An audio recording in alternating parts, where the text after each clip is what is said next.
Hello everyone. Welcome back to my channel. It's been a while. Alright, I haven't posted since a long time. I was busy. Anyways, I'm back now. BTW 91% of the people who watch my video aren't subscribed, so if you like my videos it would mean a lot if you'd subscribe or even comment that you like the video. It would help me a lot anyways. Now let's get to the topic. But wait, before that. Happy birthday Kim Seokjin WWH. SMH, this narrator though the monotone voice is annoying me. Show some emotion. Anyways, now for the video. This video is about things I hate about K-pop. It's mostly about the fandom. I won't talk much since this intro is already too long, so let's start. Shipping. Ugh. I hate that so much. Like, it's alright to ship idols on a low-key level that won't affect anyone. It's cute shipping. That's fine. But sadly there are so many Delulu shippers and I hate it so much I could go on for hours. But basically stop using a millisecond's eye contact as evidence, spreading rumors, making assumptions, making people feel awkward and making dumb edits. Please. Thank you.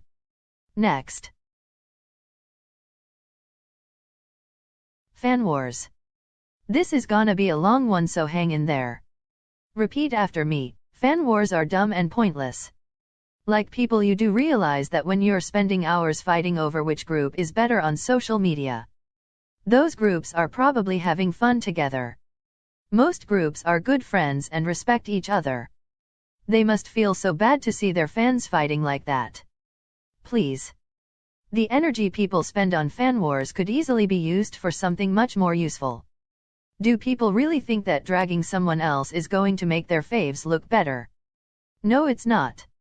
It's just going to make the artist and all of their fans look bad.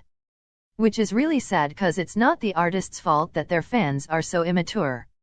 And what annoys me even more is when people start fan wars for dumb reason, even though they easily could have been avoided because they worded their comments badly, so now everyone's pissed.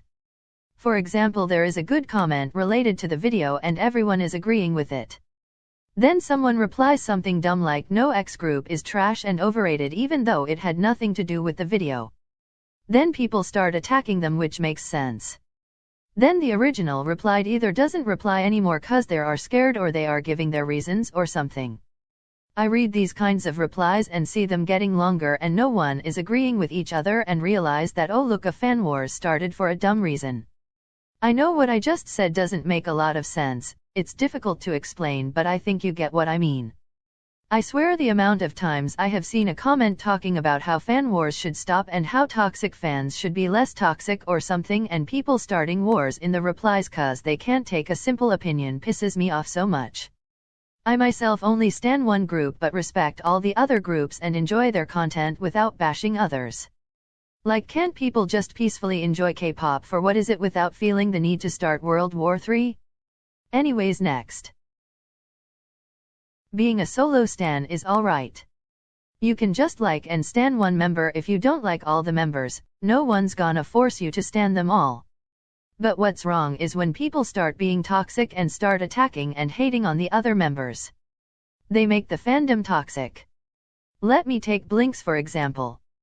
There are more toxic solo stans than actual true fans, which is sad and makes the WILE fandom look bad. Toxic solo stans fail to realize how much all the members support and love each other. They would feel heartbroken to see their fans fighting about which member is the best and hating on some members. Like, fighting with other group stans is something, but toxic solo stans make fights within the fandom.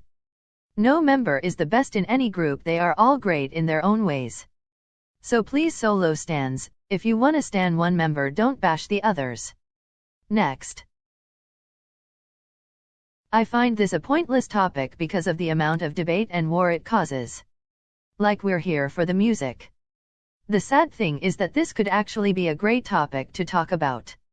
Where people recalled the history of K-pop, how it grew to become what it is today, and appreciate the work of all the different artists. It could be such a peaceful and constructive topic. But no, of course people can't talk peacefully about anything these days without turning it into a war zone. Like, brew, it's annoying. I personally believe that BTS paved the way intentionally and made K-pop an international phenomenon and pushed the boundaries, which they are still doing. But then again, other artists before them also created K-pop and made it have a strong base and be a genre of its own. The statement that describes this the best is that first generation laid the groundwork. Second generation stabilized the road. Third generation expanded the road worldwide. But people can't take a simple opinion these days, can they? So that's why I think the opinion becomes pointless. It's too controversial, and if someone tries to explain who paved the way, the other person won't change their opinion anyways. Rome wasn't built in one day, and neither was the success of K-pop. Anyways, next. The words overrated and underrated are extremely overused. Most people who use these words don't even know what they mean. If some group is really popular, they're overrated. And if the same group wasn't that popular, they're underrated. The meanings of these are: overrated when people think of something too highly compared to its actual worth/quality. Underrated when something great doesn't get the appreciation it deserves. Every group deserves their popularity. Underrated makes sense for some groups, but it's slapped everywhere these days. Anyways, next. I think I don't need to explain a lot for this. Koreaboos need to stop because it's cringy, and just because they love K-pop they shouldn't make it their culture.